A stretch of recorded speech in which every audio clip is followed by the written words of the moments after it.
David Long is a journalist and non-fiction author, writing for both adults and children.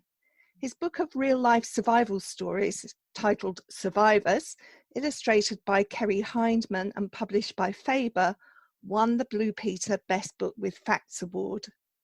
It was followed by two further books in the same series, Heroes and Rescue.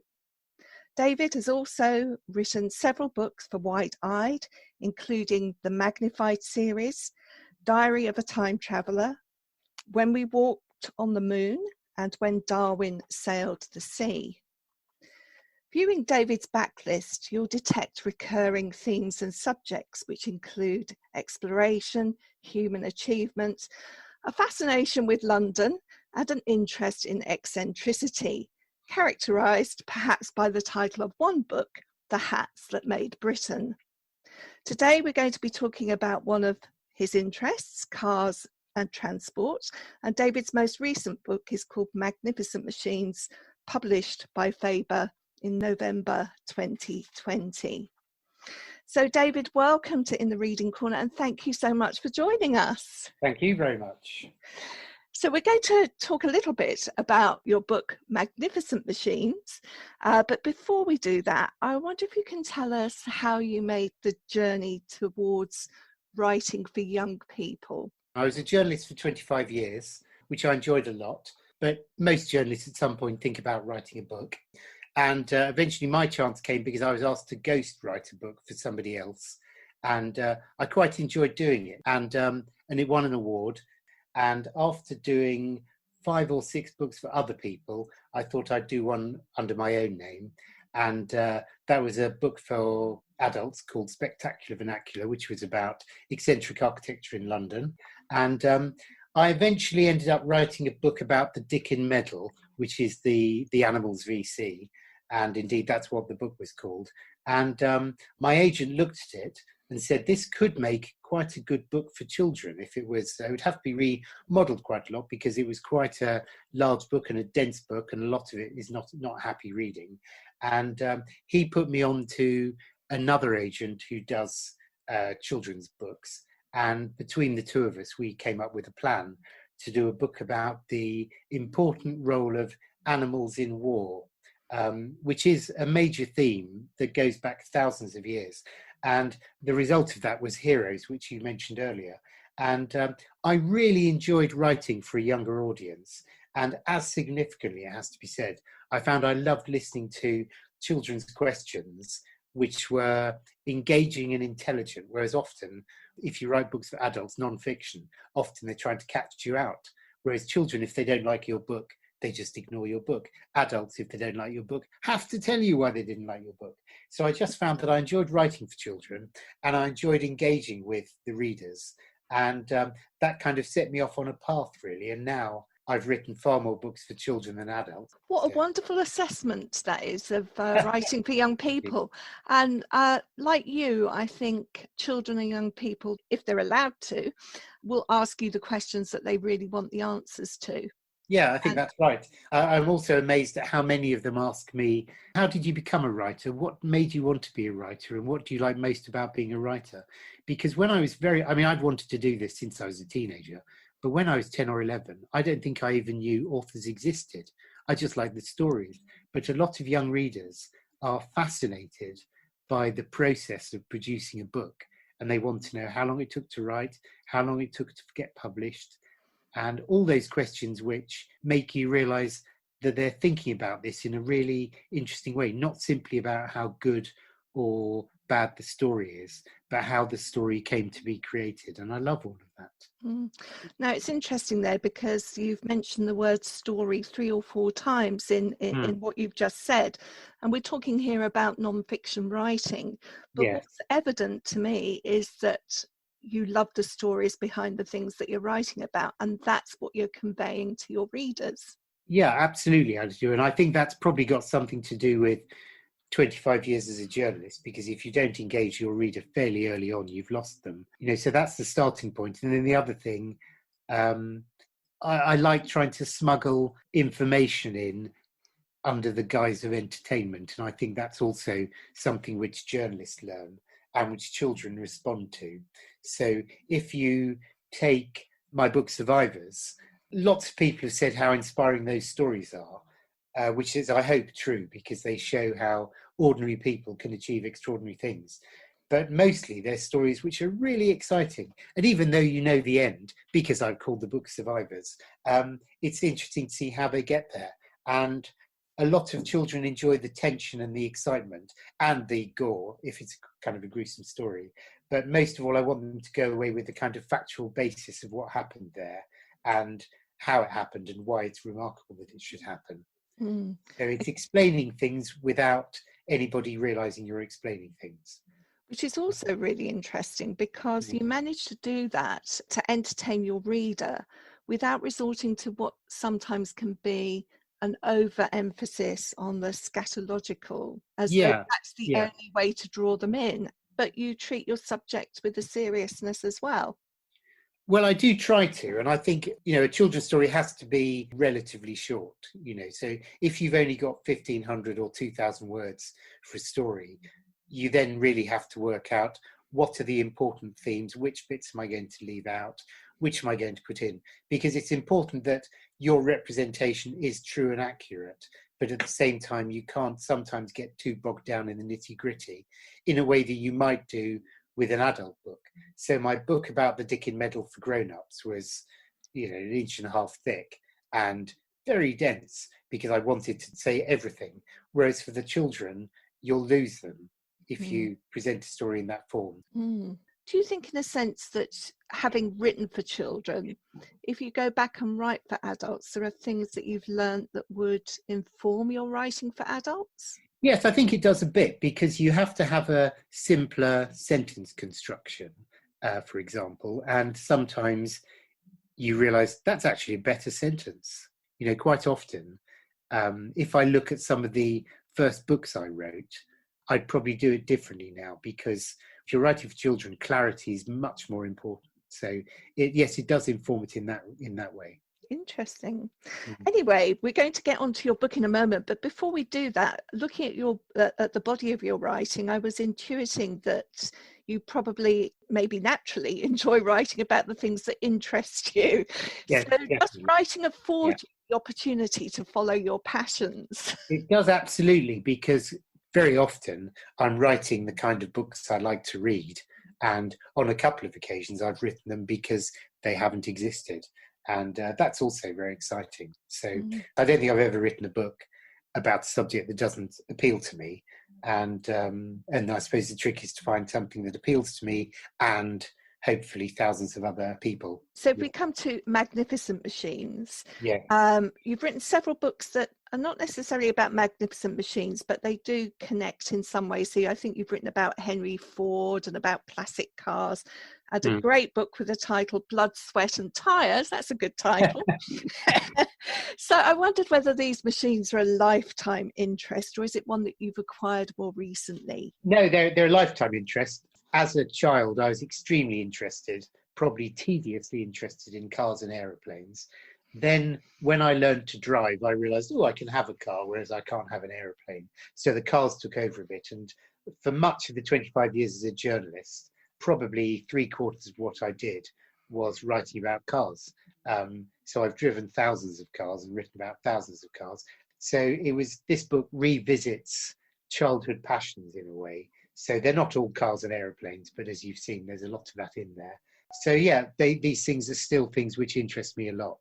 And I would like other people to be interested as well, because I think it's very easy to find cars boring, for example, or trains boring. But actually, if you look at them in the right way, they're thrilling.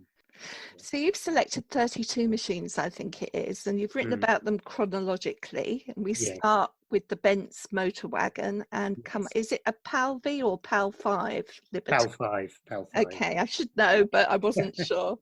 I'm interested to know how you made your selection. Well, there's a lot to answer there. I've shaken hands with 2 of the 12 men who walked on the moon, so the Saturn V's in there straight away. And I remember 1969 reasonably well. Most of the cars I've been lucky enough to drive, so they had to go in there. I'm not mad about certain machines. Not terribly interested in lorries, for example. And although I don't know much about ships, when you see the world's biggest ship or the world's biggest warship, if you're the kind of person I am, it's impossible to not want to go scurry off and research that. And then you find as you're writing, you think, oh, maybe I am interested in ships. So I just find mostly the cars are either an archetype of a certain kind, so the most expensive car or the first car or the fastest car or something, all quite obvious things, or they're just items which you think if they were better known, they'd be genuinely iconic. So the largest airship, is now nearly 100 years old, but it's still the largest moving object ever made. I just find that an incredible thought, that it would literally fill the sky. So that's the Hindenburg. The Hindenburg, yeah. I just, I find it impossible not to be interested in these things, I suppose. Were there any that were on your wish list but didn't make it to the final selection? Yes, I didn't want too many military vehicles because ultimately, whether they're on the right side or the wrong side, they are designed to kill people. So although there are a couple in there, because certain military machines definitely changed the course of history. The Harrier jump jet, which in one way is a fighter aircraft designed to shoot other airplanes down. It's also very clever because it can take off vertically and that kind of thing. So there probably were a few which I would like to have considered, but on reflection decided no. I wonder if we could talk about a couple of favourites. So I'm going to tell you one of my favourites first, and then maybe I'll ask you to pick one of yours too. Yeah. I was really pleased to see Concorde in there. Yes. I think it's one of the most elegant flying machines ever to be produced. But I remember I lived in northwest London when I was growing up. Yes. And I remember our teacher taking us out onto the playground. Yes. To witness Concorde's maiden flight, and we all tried to listen for the sonic boom. Yes. And that's still such an important plane in my imagination. Oh, I think it is. Certainly I'm 59, so anybody of my generation, definitely. And interestingly, I'd actually booked a flight on Concorde and was meant to be going 2 days after the Paris crash. So after that, of course, I never went on it. And my fiance has and doesn't miss an opportunity to tell me. I have, however, I've flown in a Spitfire, which is considerably rarer. And I'm very pleased about that, and I love doing that. But there's no doubt at all that one of my machine-related regrets is that I didn't get to go on Concorde. So you mentioned the Saturn V. Why did you put that in rather than, say, one of the Apollos? No, well, the Saturn took the Apollos to the moon. Ah, so right, okay. In the nose cone, you've got all the little bit that went to the moon. So that is the crucial thing with me. I think the space shuttle's fantastic, but I still like the fact that the Saturn V is the biggest, most powerful rocket ever, because it still is. And I'm going to be really quite sad when eventually one of the rocket companies now produces something which is bigger. It won't be better, because in our lifetime, for me, there's nothing that's going to match putting a man on the moon. I just think it's such an extraordinary thing. And the Saturn is such a significant part of that. It was so much bigger and more complicated than any machine which had ever been made before. And it's incredible that nearly 51 years after Buzz Aldrin was on the moon and Neil Armstrong, that the present crop of rockets still aren't a rival for it. It's an amazing thought to me. 3 million components, imagine that. I just find it, it sends a shiver down my spine just to think about that. Wow. While you mentioned 3 million components, one of the things that I really appreciated actually in your writing is the detail. But I wonder whether you're obsessed by detail too. I'm absolutely not obsessed by detail, but I think it's important. And the trick is to put enough of it in to make people think, wow, and not enough that they get bored or that it bogs down the narrative. We've all of us read a book at some time where, whether it's fiction or non-fiction, where the author's so determined to tell you everything he or she knows, and you're thinking, yes, get on with the story. Yes. So there probably is an enormous book about Saturn V that lists everything to do with it, but somewhere along the line you have to think, this is a human story, and so I don't want to get too bogged down in widgets You did entice me by saying that you've driven most of these cars, and now you've got my mouth watering, just wondering which cars you've been in. Can you tell us one of the cars in this book that you've actually had the opportunity to drive? Yeah, the 250 GTO, which is, whether it's the most valuable car in the world, a Ferrari, is impossible to say because cars sometimes change hands and you don't really know about it, or a particularly rare car has never been offered for sale, so who knows what it would fetch. But the highest prices ever paid on the open market for motor cars are all Ferrari 250 GTOs. There's only 30 odd of them, and I've driven 3, so I'm quite happy with that. And driving the third one was not more boring than driving the first one. Wow. So, yeah. Can I just ask you, machines are often seen to be the preserve of a man's world. When you were writing this book, were you aware that there were more women involved in the world of machines? Yeah, I think I was.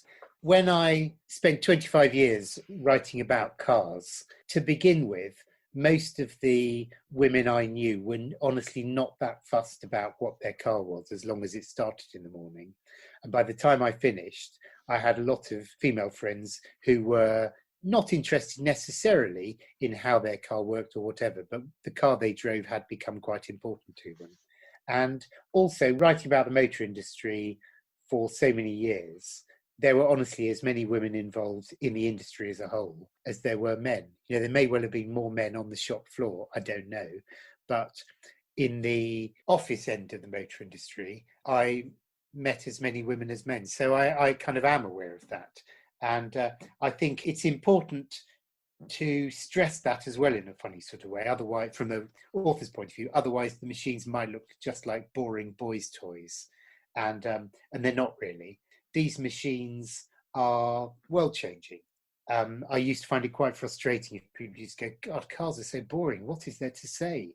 And you say, well, it's not really about the cars. It's about the way they changed the world. You know, the Model T Ford put the world on wheels. It was as revolutionary as a steam engine, more so in many ways. So I think by remembering that these things impact on everybody's lives and are interesting to a lot of people. You know, I'd be very sad, for example, if this is a children's book, if parents in bookshops thought, well, we'll definitely buy that for Johnny, but we won't buy it for Jemima, because I think and hope that Jemima might be just as interested, and Jemima might, you know, grow up to design the next Saturn, you know, who knows. So I think it's important that they're not seen as just niche or sectional interests, because you don't need to be car mad to find the motor industry and cars interesting. You don't need to be mad about space to marvel at what was achieved by putting a man on the moon. There are a couple of really nice stories actually in your book featuring women. One of them is with the Benz motor wagon. Yes. I love that story about the brakes. Tell us about that. Yeah.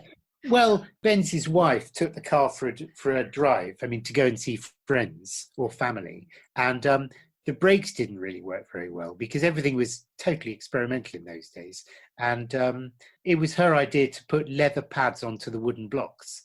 And that worked. And that was the beginning of effective brakes. And also when a fuel line became blocked, she unblocked it with a hat pin. So that was a genuine advance, because if you think about the first ever car, it could have been an invention that just died because the first one wasn't very good. And so everybody could have just turned away from it.